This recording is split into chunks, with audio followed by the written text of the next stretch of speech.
V6, A4. A bit of time later, I have all this wiring harness swapped out. This is the old one. Of course, it was all like this, all touching there when I had it. Even the ground was going south. There was not a single coil that had anything good going on, so I've decided not to try and patch things up. I just cut everything off, and I basically replaced it to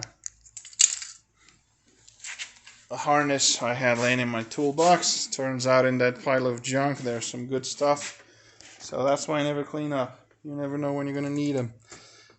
This is basically the replacement wiring harness. This is the cables that go to the ECU. I try to stagger all those connectors. These are waterproof butt connectors. They're melted to the wire, so they'll keep moisture away.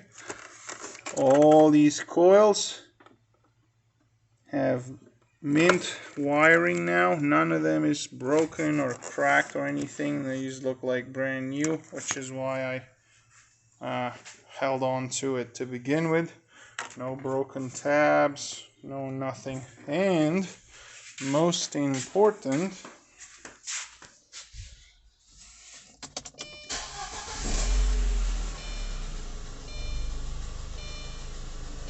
the car starts and runs, and we have no codes, so I am happy with that. Of course, I replaced the blown fuse. That was on number 29, so now I can put this cover back together and go and straighten up this whole cluster of wiring, make it look like a wiring harness again. So there you have it. Success.